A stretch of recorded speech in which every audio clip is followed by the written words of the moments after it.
ভারত সরকারের কৃষি মন্ত্রক ও দূরদর্শন কেন্দ্র শান্তিনিকেতন নিবেদিত কৃষি দর্শন অনুষ্ঠানে আপনাদের সকলকে স্বাগত জানাই।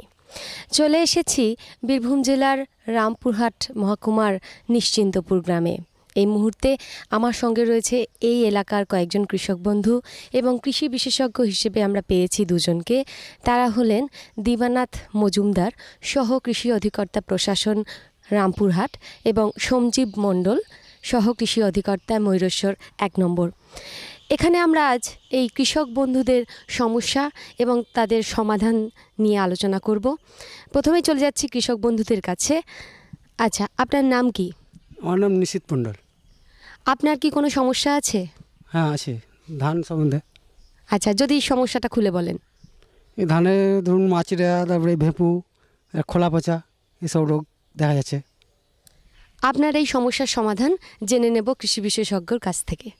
উনি যে সমস্যার কথা বলেছেন সেটা এবারে আমাদের এখানে বেশ দেখা গেছে, বিশেষ করে ভেপু পোকা। ভেপু এবং মাজরা এই দুটো পোকাই চাষিদের কাছে খুব একটা ভয়ঙ্কর জিনিস হয়ে ওঠে, কিন্তু সামান্য কিছু পরিচর্যা যদি করি আমরা, তাহলে কিন্তু এর আক্রমণটা অত ব্যাপকভাবে হবে না। প্রথমে মাজরা ব্যাপারে বলি। মাজরা এবং ভেপু দুটোর ক্ষেত্রে যদি আমরা বীজতলা শোধন করে থাকি, তাহলে কিন্তু সমস্যাটা অনেকটাই কমে যাবে। বীজতলা শোধন ব্যাপারটা কি? বীজ তোলার 7 দিন আগে 10 শতক বীজ তোলার জন্য 2 কেজি ফুরাডন 3G বা 4G জাতীয় যে বীজগুলো আছে সেগুলো 1.5 কেজি মতো, আর 10G যে দানাদার বীজগুলো আছে সেগুলো মোটামুটি 500 থেকে 600 গ্রাম যদি আমরা বীজতলায় ব্যবহার করে থাকি এবং সেখানে যদি ছিপছিপে জল আমরা ধরে রাখি, তাহলে কিন্তু এই সমস্যাটা হবে না। এর কারণটা কি? কারণ যখনই আমরা দানাদার বীজটা দেব, এগুলো অন্তর্বাহী কীটনাশক, গাছ কিন্তু এগুলোকে শুষে নেবে নিজের মধ্যে এবং গাছ বিষাক্ত হয়ে যাবে। আমি বলেছি 7 দিন আগে আমরা বীজতলায় দেব এবং এর বিষাক্ততা মোটামুটি 1 মাস থাকবে। তাহলে 7 দিন পরে যখন আমরা বীজতলা থেকে নিয়ে গিয়ে মূল জমিতে রোপণ করলাম, তারপরে আরও 20 থেকে 22 দিন কিন্তু তার মধ্যে সেই বীজ ভাবটা থেকে যাচ্ছে। তার ফলে এই জাতীয় পোকাগুলো কিন্তু আক্রমণ করবে না। সেক্ষেত্রে কিন্তু এই রোগের এই পোকার তীব্রতাটা অনেকটা কমে যাবে বা হবে না। এবং চাষি ভাইরা যদি বীজতলা শোধন করে না থাকেন, বিশেষ করে এবারে অনেকেই এই সমস্যায় ভুগছেন। 20 দিনের যদি জমি থাকে, মানে 20 দিন পর্যন্ত রোয়া হয়েছে, 20 দিনের বেশি হয়ে গেলে হবে না। সেক্ষেত্রে মূল জমিতে আমরা দানাদার কীটনাশক দিতে পারি।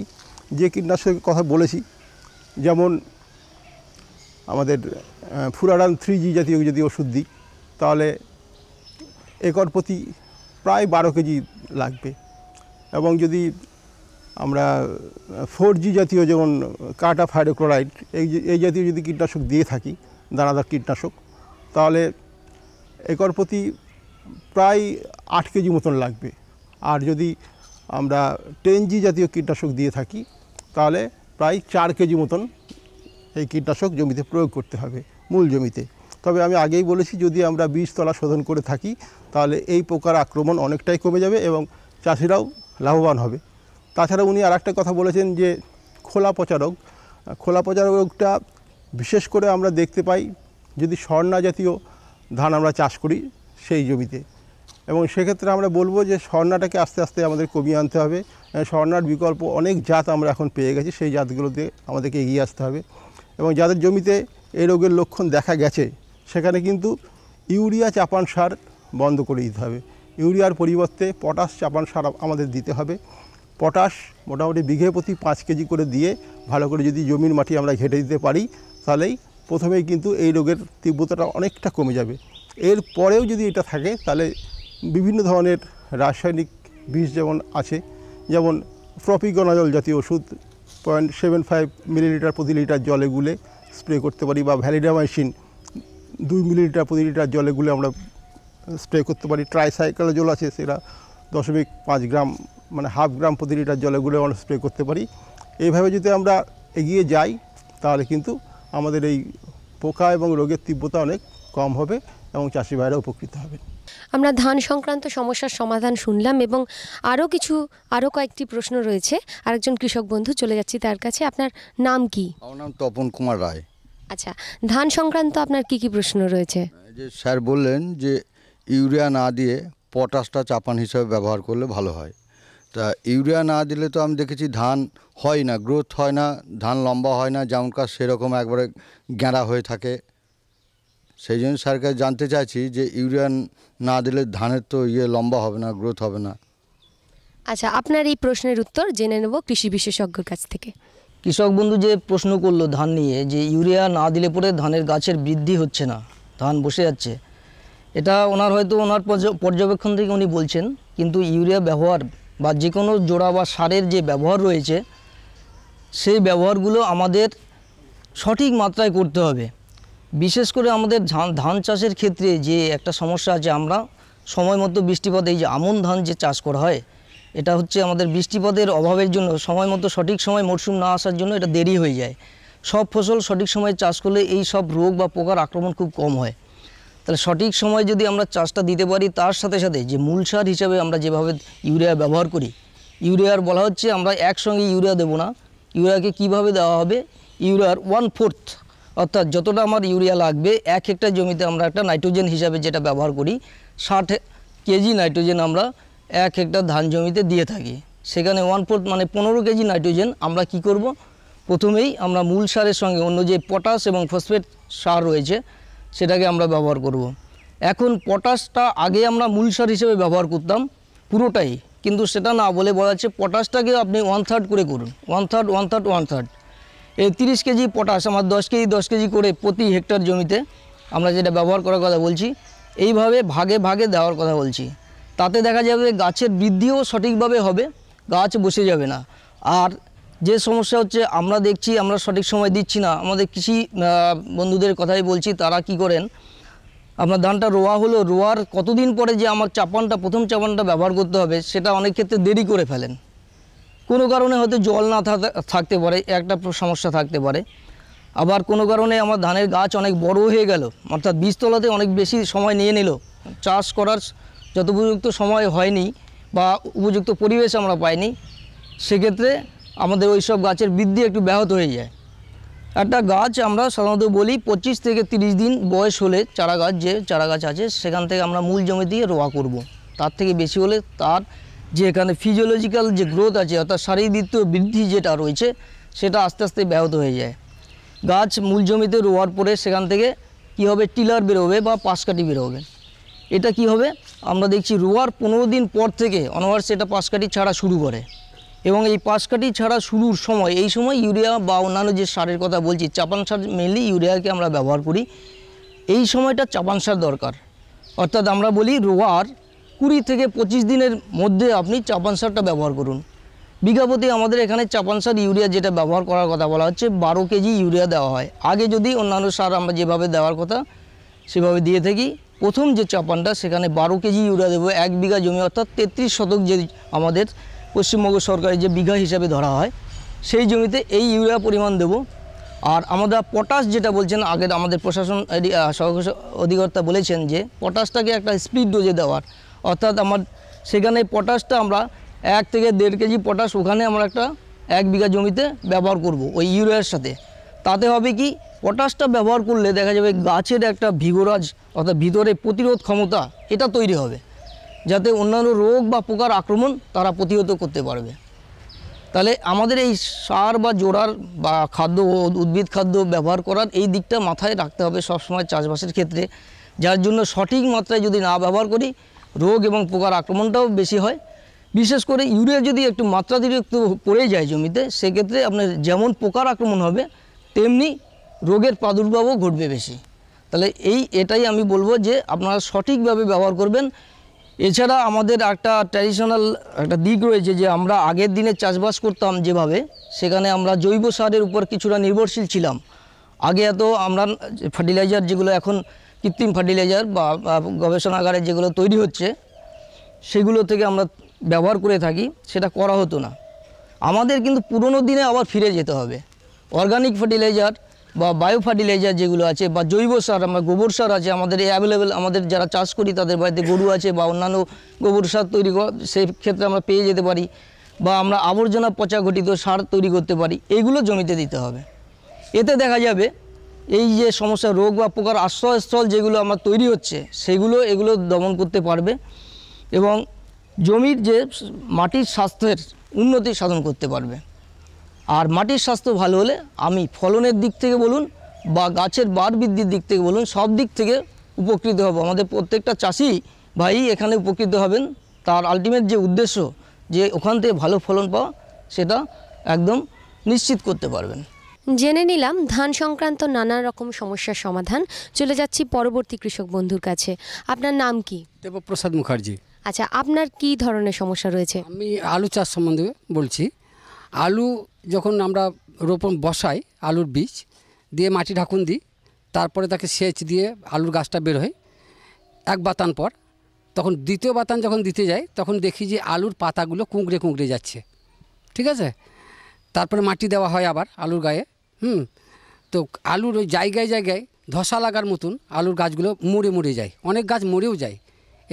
কী কারণে এগুলো হয়? আচ্ছা, ওনার এই সমস্যার সমাধান জেনে নেব কৃষি বিশেষজ্ঞর কাছ থেকে। আলু গাছে আমরা যখন চাষ করি, তারপরে উনি প্রথম বাতান যে দিলেন, বাতান দিতে হচ্ছে আলুর লাগানোর ক্ষেত্রে আমরা দেখি প্রথম দিকে বাতান দেওয়া হয়, অর্থাৎ লাগানোর 7 দিনের ভিতরে একটা বাতান দিলে পরে আলু যে অঙ্কুরিত হয়ে গাছগুলো বাইরে বেরিয়ে আসে এবং তারপরে আমরা ওই 30 থেকে 45 দিন একটা সময় যখন গাছটা 6 ইঞ্চির মতো বড় হয় তখন আমরা মাটি ধরিয়ে দিই। এই সময়টা একটা বাতান দেওয়ার দরকার হয়ে যায়। উনি বলছেন কিছু সমস্যা দেখা যায়, যেটা হচ্ছে আলুর পাতা কুঁকড়ে যায় এবং আরও বলছেন কোনো ক্ষেত্রে যে আলু গাছ বসে যায়, নষ্ট হয়ে ঢুলে পড়ে নষ্ট হয়ে যায়। দুটো আলাদা আলাদা কারণ হতে পারে। একটা কারণ যেটা ওই যে কুঁকড়ে যাওয়ার কথা বলছেন, এটা একটা চষি পোকার আক্রমণের দ্বারা এই ঘটনা ঘটতে পারে। অর্থাৎ পাতার নিচের অংশে কোনো চষি পোকা টাইপ যারা আছেন, যে ক্রিয়া আছে, সেগুলো এসে ওই নিচের অংশের রস চুষে খাওয়ার জন্য আলটিমেটলি দেখা যাবে পাতাটা ক্রোলিং হয়ে যাচ্ছে, অর্থাৎ এইভাবে নৌকো টাইপের হয়ে যাচ্ছে। পিছন দিকটা বাড়ছে না, উপর দিকটা বাড়ছে, পাতাটা টান পড়ে যাচ্ছে, উপর দিকে সেই নৌকা ভাবটা দেখা যাচ্ছে। এই চষি পোকা দমনের ক্ষেত্রে আমরা বিভিন্ন ধরনের রাসায়নিক বিষ ব্যবহার করতে পারি। যেমন মিথোমিল গ্রুপের ওষুধ আছে, খুব ভালো কাজ করে চষি পোকা দমনের ক্ষেত্রে। আমরা একটা কার্বামেট গ্রুপের ওষুধ, আমরা যে ফিউরাডান বলি, কার্বোফিউরান 3G, এই ওষুধ ব্যবহার করতে পারি। এই ওষুধ আমরা ব্যবহার করব কখন? আমরা যে প্রথম বাতান দিলাম সেই সময় যে আমরা চাপান সার যদি ব্যবহার করি, সেই সারের সাথে এটা দানাদার ওষুধ আমরা মিশিয়ে এটা ছড়িয়ে দেব। ছড়িয়ে দিলে পরে আমার কি হবে, ওইখানে যে এই পোকার আক্রমণ, সেই পোকার আক্রমণটা হবে না। কারণ হচ্ছে এটা একটা সিস্টেমিক ওষুধ, অর্থাৎ অন্তর্বাহী ওষুধ। গাছের ভিতরে এটা প্রবেশ করবে এবং গাছের রসের ভিতর থাকবে, যার ফলে পোকা আক্রমণ করতে গেলে সেই পোকা সেই ওষুধের বিষক্রিয়ার ক্ষেত্রে সে মারা যাবে বা সে আক্রমণ করবে না, চুষবে না। তার এটা অ্যান্টিফিডেন্ট হিসাবে কাজ করে, অর্থাৎ একটা বিস্বাদ তৈরি করে, যে পোকার ক্ষেত্রে ওই রস আর টানার ইচ্ছাই থাকে না। এই জন্য এইভাবে আমরা এই পোকাকে দমন করে দিতে পারি। আর একটা সমস্যা যে ঢুলে পড়ে মরে যায়, এটা আমাদের ছত্রাক বা একটা জীবাণুর একটা সংমিশ্রণ, ছত্রাক ব্যাকটেরিয়া টোটাল এই মিলে নিয়ে একটা আক্রমণ হয়, যার ফলে গাছের ওই শেকড় থেকে আক্রমণ হতে পারে। কখনো নেমাটোডের অর্থাৎ কৃমি টাইপের যে ক্রিয়া রয়েছে সেগুলোর আক্রমণের ক্ষেত্রে এই ঘটনা ঘটতে পারে। নেমাটোডের আক্রমণ হলে আমরা গাছের গোড়া তুলে দেখতে পাবো যে শেকড়ে ছোট ছোট কোনো অংশে দেখা যাবে মোটা হয়ে গেছে, বাইরের দিকে গুটি হয় না, যেমন আমরা বিভিন্ন ডাল শস্যে যেমন দেখি যে গুটি হয়, সেরকম নয়, আউটার গ্রোথ নয়, কিন্তু শেকড়ের কোনো একটা অংশ ফুলে ফুলে যাচ্ছে। এতে বুঝতে পারবো আমরা নেমাটোডের একটা আক্রমণ হচ্ছে। তাহলে নেমাটোডের আক্রমণের ক্ষেত্রে কার্বোফিউরান বা কার্টাপ হাইড্রোক্লোরাইড যে 4G দানাদার ওষুধ আছে, সেগুলো খুবই ভালো কাজ করে। কিন্তু এই ওষুধগুলো নেমাটোড যখন আমরা দমন করতে যাব, তখন আমাদের কি করতে হবে, পেস্টিসাইড হিসাবে আমরা, অর্থাৎ কীটনাশক হিসাবে এই ওষুধগুলো ব্যবহার করি। আর এই যে নেমাটোডের ক্ষেত্রে আমরা বলছি এদেরকে দমন করার ক্ষেত্রে আমরা ওই ডোজটা বাড়িয়ে দিতে হবে। যেমন প্রতি শতকে যেমন বলা হয়, ওই যে 4G বলা হচ্ছে প্রতি শতকে 150 গ্রাম, বা আমার 10G প্রতি শতকে 60 গ্রাম, এগুলো তখন ডবল হয়ে যাবে, দ্বিগুণ হয়ে যাবে, 120 গ্রাম হয়ে যাবে বা 300 গ্রাম হয়ে যাবে। এইভাবে ব্যবহার করতে হবে। অর্থাৎ ওই নেমাটোডের ক্ষেত্রে তাকে কন্ট্রোল করা বা নিয়ন্ত্রণ করা বা দমন করার ক্ষেত্রে আমাকে যে সব ওষুধ ব্যবহার করলাম, সেই ওষুধগুলো তার মাত্রা দ্বিগুণ করতে হবে, নাহলে সেটা পেস্টিসাইডাল অ্যাকশান হিসাবে কাজ করে আমার নেমাটোডকে, কৃমি জাতীয় যে পোকা তাকে সে দমন করতে পারবে না। আর একটা যে সমস্যা দেখা যায় যে ব্যাকটেরিয়ার আক্রমণ বা ফাঙ্গাসের আক্রমণের ক্ষেত্রে আমরা ট্রাইকোডার্মা ভিরিডি একটা ওষুধ পাওয়া যায়, সেই ওষুধটা ব্যবহার করতে বলা হয়। লিটারে 5 থেকে 6 গ্রাম গুলে নেই এই পাউডার জাতীয় ওষুধ, সেটাকে আমরা ওই নিচের দিকে ড্রেঞ্চিং করে, মানে অর্থাৎ গাছের গোড়ায় ঝাঁঝরি দিয়ে জল দিয়ে যাওয়ার মতো যেমন দেওয়া হয়, ফুল গাছ বা বাগিচায় যেমন দিই, ওইভাবে দিলে এর একটা সমাধান পাওয়া যায়। তাতে দেখা যাবে এই যে রোগ, এর যে জীবাণু, তাদের বংশ বিস্তার ত্বরান্বিত হয় না, তাদের গতি থেমে যায়। তাহলে আমরা এখান থেকে ওর স্প্রেডিং অর্থাৎ আর সমস্ত গাছে ছড়িয়ে যাওয়ার এই যে একটা টেন্ডেন্সি, প্রবণতা থাকে, তাকে আমরা বন্ধ করতে পারি। আর যেটা ব্যাকটেরিয়াল যে প্রবলেমটা হয়, ব্যাকটেরিয়াল উইল্টের ক্ষেত্রে এর প্রতিকার আমরা লাগার পরে কিছু করতে পারি না। ব্যাকটেরিয়া ঘটিত রোগের ক্ষেত্রে আমরা আগেই বলি যে আপনার যে আলুর যে বিচন লাগাবেন সেটাকে শোধন করে নিতে হবে। আমরা আলুর বিচন শোধনে আগে দেখছি এমইএমসি গ্রুপের ওষুধ ব্যবহার করেছি, কিন্তু সেই ওষুধ এখনও আলুর বিচন শোধন করা হয়, কিন্তু তাকে বলা হচ্ছে আপনার বেশি সময় রাখা যাবে না, এটা 10 মিনিটের বেশি রাখা যাবে না। আলু বিচন কেটে নিয়ে আমরা প্রতি লিটার জলে 2 গ্রাম হারে এমইএমসি গ্রুপের আপনি অ্যাগালল, ব্যাগালল ইত্যাদি নাম আছে, বাজারে পাবেন। এটাকে আমরা 2 মিনিটের বেশি 10 মিনিটের বেশি রাখবো না। এটা আখের ক্ষেত্রে আমরা 25 থেকে 30 মিনিট পর্যন্ত আমরা ওই বিছনেগুলো ট্রিটমেন্টের জন্য ভিজিয়ে রাখি জলের ভিতরে। কিন্তু আলুর ক্ষেত্রে এটা করতে হয় কেন? আলু যখন বেরোবে ওখান থেকে অঙ্কুর, ওর ভিগোরাস ক্ষমতা যদি বেশি সময় যদি অ্যাবজর্ব করে নেয়, বেশি কনসেন্ট্রেশন তার ভিতরে ঢুকে যায়, তাহলে দেখা যাবে তার ওই কল বেরিয়ে গাছ হওয়া ত্বরান্বিত হবে না, বরং মন্থর গতিতে হবে। কিন্তু এটা দিয়েও করা যায়, কিন্তু আমরা বলছি এটাকে অ্যাভয়েড করুন। আলুর এইবার যেটা আপনার ওই ব্যাকটেরিয়া জনিত যে কারণে এই ঢলে পড়াটা হচ্ছে, সেই ব্যাকটেরিয়া দমন করার ক্ষেত্রে বলা হচ্ছে স্ট্রেপ্টোসাইক্লিন প্রতি 10 লিটার জলে 1 গ্রাম হারে আমরা গুলিয়ে নিয়ে সেটা দিয়ে, তার সাথে ফাঙ্গিসাইড আমরা কার্বেন্ডাজিম যেটা আছে 50% WP, সেটাকে প্রতি লিটার জলে 2 গ্রাম এই হারে 2 থেকে 2.5 গ্রাম হারে গুলে নিয়ে আমরা কি করব, 1 থেকে 1.5 লিটার জল লাগে, আমরা 1 থেকে 1.5 লিটার জলে 1 কেজি বীজ আমরা শোধন করে নিতে পারি। ওইখানে ভিজিয়ে রাখলাম 10-15 মিনিট, তারপরে কি করব, বীজটাকে আমরা তুলে নিয়ে যাব একটা ছায়া জায়গায়, আস্তে আস্তে করে শুকিয়ে যাবে, কখনোই রোদে নয়। রোদে শুকালে কি হবে, ওই যে আমরা বিষ বা যে ফাঙ্গিসাইড যেগুলো ব্যবহার করলাম তার কার্যকারিতা আমরা পাবো না, নষ্ট হয়ে যাবে, সেক্ষেত্রে উদ্বায়ী হয়ে তারা বেরিয়ে যাবে। তাই বলছি যে এই যে বিভিন্ন কারণে এক্স্যাক্টলি আমরা ফিল্ডে যখন ওই ক্রপটা দেখব, সেখান থেকে যদি আমরা নিয়ে এসে ল্যাবে যদি আমরা পরীক্ষা করে দেখি যে আলটিমেট কোন পোকা বা রোগের দ্বারা আক্রান্ত হচ্ছে, তাহলে আমরা স্যাঙ্গুইন হতে পারি এবং তার জন্য যে ওষুধটি আছে সেটা আমরা ব্যবহার করতে পারি।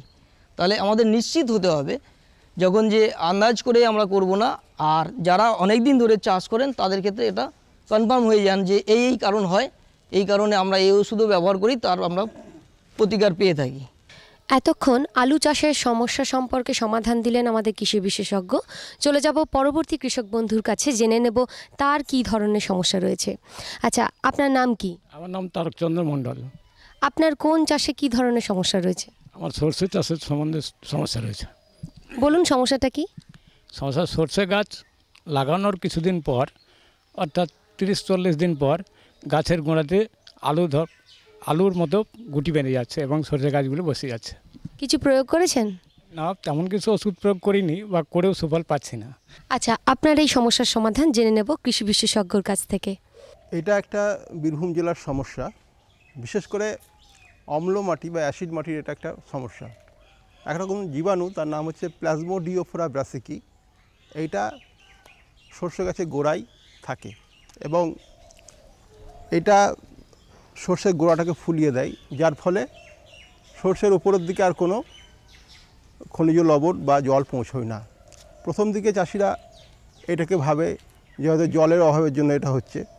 এরপরে যখনই একটা সেচ দেয় তখন পুরো জমিতে এই রোগটা ছড়িয়ে পড়ে, আলটিমেট কোনো রকম ফলন এটাতে পাওয়া যায় না। এটা বিশেষত B9 বা B9 জাতের সর্ষে কিন্তু একটা সমস্যা। চাষি ভাইদের যেটা করতে হবে, আগামী বছর সর্ষে চাষ করার আগে জমির মাটি ভালো করে পরীক্ষা করিয়ে নেবেন এবং মাটি পরীক্ষার ভিত্তিতে চুন বা ডলোমাইট পর্যাপ্ত পরিমাণে দিয়ে মাটিকে শোধন করবেন, যাতে অম্ল মাটিটা শোধিত হয়ে আবার নিউট্রাল মাটিতে চলে হয়েছে। তাছাড়া যখন আমন ধান কাটবেন, আমন ধান কাটার 1 মাস আগে যে জমিতে আপনি সর্ষে বুনবেন ঠিক করেছেন সেখানে সামান্য কিছু সর্ষের বীজ ছড়িয়ে দেবেন। এবার আমন ধান কাটার পরে সর্ষে গাছগুলো বেরিয়ে যাবে, তখন সর্ষে গাছগুলো তুলে দেখবেন তার মধ্যে কোনো ওরকম আলুর মতো গুটি এসছে কিনা। যদি গুটি আসে তাহলে বুঝবেন যে এখনও জীবাণুটা আপনার জমিতে আছে। তখন কিন্তু ওই বিনয় জাতীয় সর্ষে চাষ করা যাবে না, এর কোনো ওষুধ এখনও বেরোয়নি। তবে আমাদের যে বহরমপুরের ডাল এবং তৈলবীজ গবেষণাগার আছে সেখানে দুটো ভ্যারাইটি এখন আবিষ্কৃত হয়েছে, WB-BN1 এবং WB-BN2, কল্যাণ 1 এবং কল্যাণ 2 এই নামে বাজারে বেরিয়েছে। এই দুটো এই শেকড় ফোলা রোগের সহনশীল জাত। এই জাত যদি আপনি চাষ করেন তাহলে কিন্তু এই রোগটা দেখা দেবে না। তবে আমি আপনাদের বলবো, যদি বিনয় জাতের সর্ষে চাষ করতে চান তাহলে এই জমিতে আগামী 2-3 বছর সর্ষে না করাই ভালো, অন্য কোনো চাষ করবেন। তারপরে যখন এই জীবাণুটা আস্তে আস্তে চলে যাবে জমি থেকে, তারপরে আপনি আবার ওই জাতের সর্ষে চাষ করতে পারবেন। জেনে নিলাম সর্ষে চাষ সম্পর্কে নানা রকম সমস্যার সমাধান। চলে যাচ্ছি পরবর্তী কৃষক বন্ধুর কাছে, জেনে নেব তার কি সমস্যা। আপনার নাম কি? আমার নাম রাজীব রক্ষিত। আচ্ছা, আপনি কি চাষ করেন? আমি ধান চাষের কিছু সমস্যা দেখতে পাচ্ছি, সেগুলো জানতে চাইছি। এখন বর্তমানে দেখা যাচ্ছে ধান গাছের পাতার ওপর হলুদ হলুদ গোল গোল হয়ে যাচ্ছে। হ্যাঁ, সেগুলো সাইডের দিকেই হচ্ছে অবশ্য। এই সম্বন্ধে জানতে চাই কি ব্যবহার করলে তার থেকে মুক্তি পাওয়া যায় সেসব। আর একটা হচ্ছে জমির মাঝে মাঝে ধান গাছ মরে যাচ্ছে এবং কাছে যাচ্ছি তখন ওটা তুলছি, তখন ফুস করে গোড়া থেকে উঠে চলে আসছে। এই অবস্থায় কি উপায় আছে রোগ প্রতিরোধে সে জানতে চাই। আচ্ছা, ওনার এই সমস্যার সমাধান জেনে নেব কৃষি বিশেষজ্ঞর কাছ থেকে। কৃষক বন্ধু যে সমস্যার কথা বললেন ধান চাষের ক্ষেত্রে, এখন আমন ধানের ক্ষেত্রে, সেটা হচ্ছে পাতায় যে গোল গোল যে বাদামি বা হলুদ দাগ হয়ে যাচ্ছে, এটা আমাকে দেখতে হবে প্রথমে পাতায় যদি শুধু ছোট ছোট গোল গোল দাগ হয়, বাদামি দাগ, সেগুলো একটা কারণে হতে পারে। সেটাকে আমরা ব্রাউন স্পট বা বাদামি দাগ বলি। এটা একটা হেলমন্থোস্পিরাম ওরাইজি এক ধরনের ছত্রাকের আক্রমণে হয়ে থাকে। আমরা এর প্রতিকার খুব সহজে করতে পারি। আমরা এই কার্বেন্ডাজিম যে রাসায়নিক আমরা ছত্রাকনাশক আছে সেটাকে আমরা ব্যবহার করব। প্রতি লিটার জলে 2 থেকে 2.5 গ্রাম গুলে নিয়ে স্প্রে করলে আমরা খুব তাড়াতাড়ি নিয়ন্ত্রণ করতে পারবো, বা এটা বৃদ্ধি আর হবে না। কেননা এটা যদি সারা পাতায় ছড়িয়ে যায় তাহলে সেক্ষেত্রে গাছের ক্ষতি হবে, এবং পাতা যেহেতু ধান গাছের বা যে কোনো উদ্ভিদের ক্ষেত্রে পাতা হচ্ছে তার খাদ্য তৈরির জায়গা, তাহলে আমরা এই ওষুধটা ব্যবহার করব। আবার কখনো দেখতে হবে যে এই পাতাটা যে ওই বাদামি দাগ হচ্ছে সেই দাগটা চোখ আকৃতির কিনা, মাকুর মতো কিনা, সেই শেপ যদি হয়, বাইরের দিকে একদম গাঢ় বাদামি, ভিতরে ধূসর হয়ে যাচ্ছে, সেক্ষেত্রে আমাকে এটা বুঝতে হবে এখানে ব্লাস্ট বা ঝলসা লেগে গেছে। ঝলসা লেগে গেলে আমাদের কিন্তু ওই বাদামি যে আমরা যেভাবে করেছিলাম ওই ওষুধ ব্যবহার করতে পারি। আরও ঝলসার ক্ষেত্রে ভালো ভালো ওষুধ আমরা বাজারে দেখতে পাই, হিনোসান বা কিটাজিন এই গ্রুপের ওষুধ ব্যবহার করা যায়, বা এখনও দেখা যায় কাসুগামাইসিন বলে একটি ওষুধ আছে, সেই ওষুধটি দিয়ে আমরা যদি প্রয়োগ করি ভালো আমরা এখান থেকে উপকার পেতে পারি, এই ঝলসা আর বাড়বে না। আর একটা যে গাছ টানলে উঠে যাচ্ছে, এটার মাজরা পোকার আক্রমণের দ্বারা হয়ে থাকে। মাজরা পোকার আক্রমণের কথা আগেই আমাদের প্রশাসন সহকারী অধিকর্তা বলেছিলেন যে আমরা দানাদার বীজকে প্রথম থেকেই ব্যবহার করব। ওই বীজতলা থেকে তোলার আগে একবার ব্যবহার করব, 7 দিন আগে রোয়ার আবার ওই আমরা প্রথম যে চাপানটি দেবো সেই চাপানটির সাথে আমরা আরেকবার ওই দানাদার বীজ ব্যবহার করব। মাজরা পোকার আক্রমণ কিন্তু আমরা দেখব 30 থেকে 35 দিন এই পরে আসে। বীজতলায় একবার এলো, তার ওই যে আপনার ওখানে 10 দিন আগে আর এদিকে 20 দিন পরে দেখা যাচ্ছে মাজরা আক্রমণ, মানে 30 থেকে 35 দিন, আবার একটা 30 থেকে 35 দিন পরে আবার আক্রমণ। কারণ হচ্ছে মাজরা পোকা হচ্ছে তাদের যে জীবনচক্রটা থাকে, ডিম, লার্ভা ইত্যাদি, তারপরে পূর্ণাঙ্গ পোকা, এটা 30 দিন থেকে 35 দিন সময় নেয়। এবং মাজরাটা কিন্তু টোটালি ধানের উপর নির্ভরশীল, অন্য কোনো হোস্টের উপর তারা থাকে না। যে সময়টা তারা খেতে পায় না তখন তারা একটা পিপা হয়ে শক্ত হয়ে ধানের স্টাবল অর্থাৎ যে আমরা কেটে নেই তার খড়ের ভিতর তারা লুকিয়ে থাকে। তাহলে আমাদের সবসময় খেয়াল রাখতে হবে যে কতটা পরিমাণে আমার আক্রমণ হয়েছে। যদি আমরা দেখি প্রতি বর্গমিটার জায়গায় যদি ডিমের গাদা দেখি মাজরা পোকার, তাহলে আমরা ওখানে প্রতিকার ব্যবস্থা নিতে যাব। তার যদি কম হয়, আমরা দেখি 2-3 বর্গমিটার জায়গা বা 1 কাঠায় 1টা 8টা দেখছি, সেক্ষেত্রে আমার যাওয়ার দরকার নেই, কারণ আমাকে এটা অর্থনৈতিক চরম সীমা যে একটা আছে, অর্থাৎ আমি কত টাকা খরচ করব আর তার থেকে কত ক্ষতি হবে সেটা প্রতিকারের জন্য এটা হিসাব করে নিতে হবে। আমার যদি 5 কেজি ধান নষ্ট হয়ে যায় তার দাম কত আছে, আর আমার যে ওষুধটা লাগবে তার দাম কত পড়ছে, এটা আমাদের হিসাব করতে হবে। এই জন্য বলা হয় যে অর্থনৈতিক চরম সীমা লেভেল একটা বলছে মাজরা পোকার ক্ষেত্রে প্রতি বর্গমিটারে একটি ডিমের গাদা বা একটি পূর্ণাঙ্গ মদ যদি দেখতে পাওয়া যায়, তারপরে আমরা কি করব, এই ধরনের প্রতিকার ব্যবস্থা করব। জানলাম ধানের রোগ পোকা সংক্রান্ত কয়েকটি সমস্যার সমাধান। এবার পরবর্তী কৃষক বন্ধুর কাছে চলে যাচ্ছি, জানবো যে তার কি সমস্যা। আচ্ছা, আপনার কি ধরনের সমস্যা রয়েছে? আমি আলু লাগাবো, তাই জিজ্ঞেস করতে চাই যে আলু অনেক জায়গায় দেখেছি কেটে কেটে লাগানো হয়, তা কেটে লাগালে বেশি ফলন পাওয়া যায় নাকি ওই গোটা ছোট ছোট যে বীজগুলো পাওয়া যায় বাজারে সেগুলো লাগালে ভালো ফলন পাওয়া যায়? আচ্ছা, ওনার এই প্রশ্নের উত্তর জেনে নেব কৃষি বিশেষজ্ঞর কাছ থেকে। চাষি ভাই যে প্রশ্নটি রেখেছেন, যদি আলুর চোখ থেকে থাকে তাহলে কিন্তু কাটা আলু বা গোটা আলু বলে কিছু নেই, সব আলুতেই গাছ হবে এবং গাছ ভালোই হবে। তবে পরিচর্যাটা ভালোভাবে করতে হবে। আমাদের আগেই আলোচনায় এসছে যে অবশ্যই আলুর বীজটাকে শোধন করে তারপরে লাগাতে হবে, এবং আমরা যে হারে ফার্টিলাইজার দিতে বলি, যেমন 2 ভাগ নাইট্রোজেন, 1 ভাগ ফসফেট, 1 ভাগ পটাশ, এইভাবে আপনাকে জমিতে সার প্রয়োগ করতে হবে। পর্যাপ্ত পরিমাণে আপনাকে জৈব সার প্রয়োগ করতে হবে। জৈব সার বলতে আমরা বলি কিন্তু একদম পচা জৈব সার। অনেকে হয়তো না পচানো জৈব সারে দিয়ে দেয়, সেক্ষেত্রে কিন্তু উল্টো ফল হয়। কারণ জৈব সার যদি পচানো না দিই তাহলে তার মধ্যে পচার জন্য একটা গরম ভাব হবে, মানে গরম হয়ে যাবে, তখন কিন্তু সেটা ক্ষতি হবে। আখেরে মানে আপনার ফসলের উৎপাদন বাড়বে না। এবং আপনি যদি ঠিকঠাকভাবে এই সমস্ত কাজগুলো করে যেতে পারেন তাহলে কিন্তু গোটা বা কাটা বলে কিছু নেই, সমস্ত আলুতেই আপনি সমান ফলন পেতে পারেন। এই নাও আর কিছু বাস। আরে এটা কি ভাই, এতটুকু রাসায়নিক সার? কৃষিকাজ ছাড়ছো কি? কৃষিকাজ নয়, বোকামি ছাড়ছি। মাটির পরীক্ষা করিয়েছি।